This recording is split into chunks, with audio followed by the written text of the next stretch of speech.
What's going on with you, gang? Today we got this final affliction, man. Again.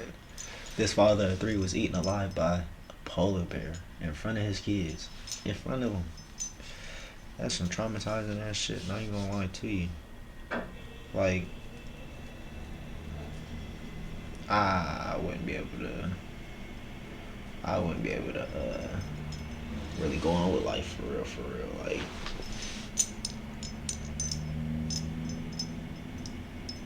I got war with polar bears after that type shit. You feel me? Like I be out in the Arctic killing polar bear slime.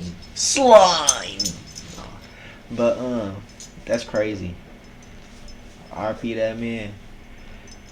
Let's get right up into this. Story is one of the most brutal polar bear attacks of all time, not only for the victim who was eaten alive, but for his children who had to watch the entire thing. Hit that like button and subscribe right now.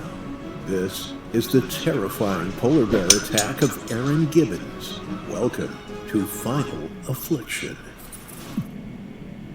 Polar bears are known to be one of the most fearsome predators in the natural world. You've all heard the advice when coming across a bear. If it's brown, lay down. If it's black, fight back. If it's white, good night.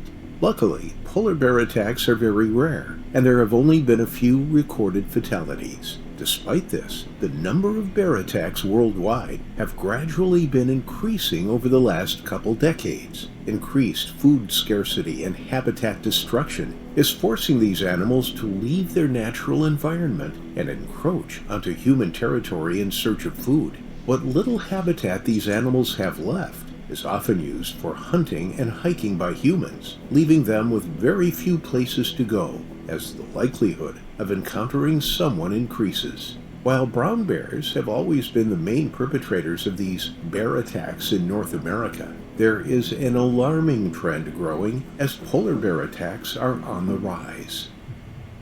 Aaron Gibbons was 31 years old in 2018 and was considered to be an incredibly experienced and talented hunter. He was a family man, someone who held his 3 children above all else and kept them safe no matter what. He lived in Arviat, Nunavut, an area known to be very remote, suffering incredibly cold temperatures throughout the winter. This meant the community must help each other out if they were to survive this season.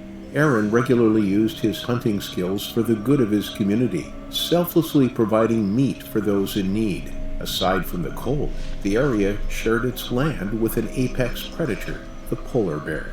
Despite the close proximity, there had not been an attack in the area for 18 years, and the indigenous people knew to leave the animals alone, creating an understanding between the bears and the people of mutual respect and solitude.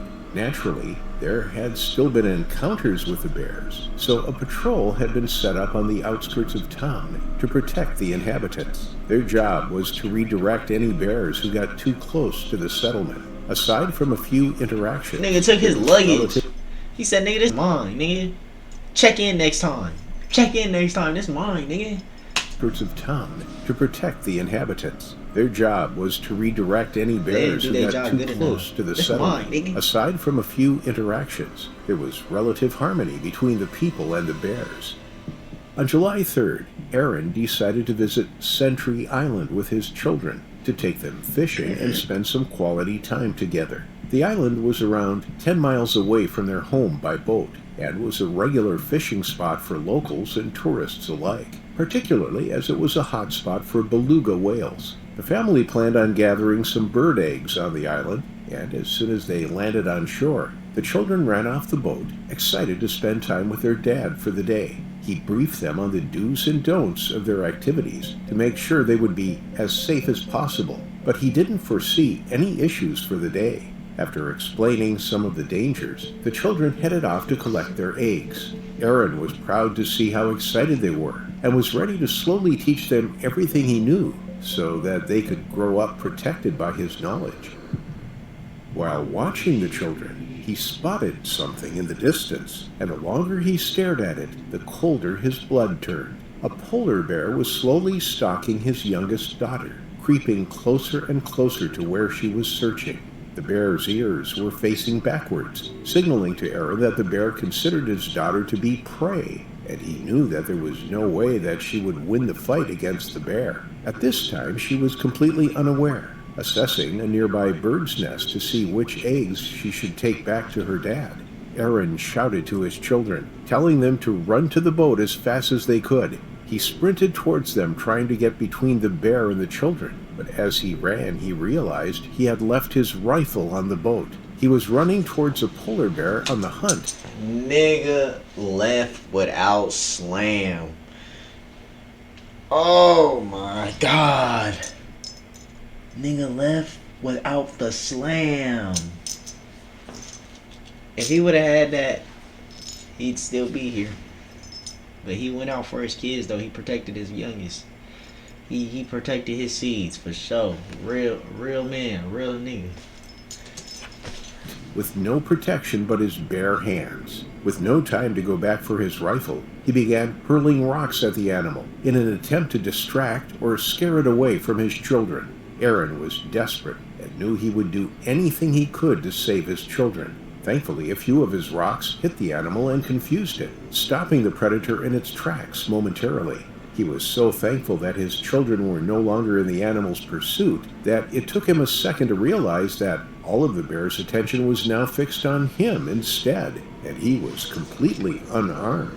He shouted to his eldest daughter on the boat, telling her to call for help on the radio while he continued to throw rocks at the bear, hoping to scare it off.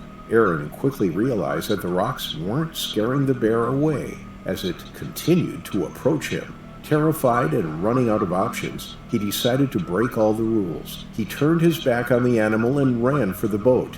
He could hear the bear behind him and knew that it was much faster than him. He just needed to get close enough to the boat so his daughter could throw him the rifle. It was his only chance. He ran along the shore, praying that he would be able to make it back to his children in time. Unfortunately, polar bears run more than 30 miles per hour. It was impossible for him to outrun the bear. He looked at his children one last time as he was pulled to the ground while the bear leapt onto him from behind. The animal grabbed him by the neck and began throwing him from side to side. Damn! The strength of the bear making Aaron seem like a rag doll in its grip. The pain must have been excruciating as his body was thrown into the rocks and ice beneath him, while his children were forced to watch.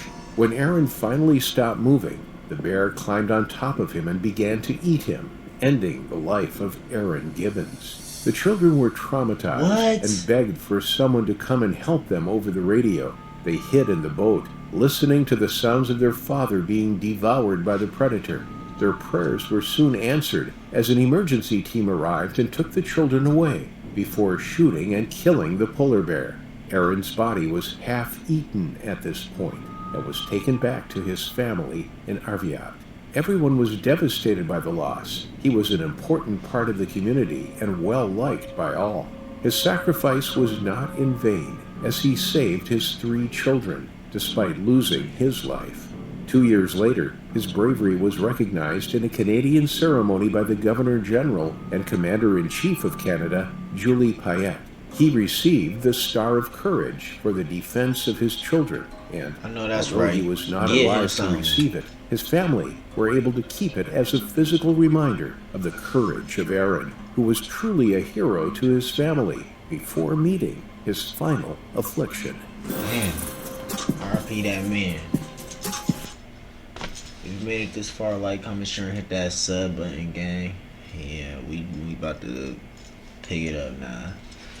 Niggas about to start picking it up now. So tap in, tune in, hit that sub button, man. Hit me on the follow on the Instagram, man. Dudes from the 503. You feel me? Just hit me.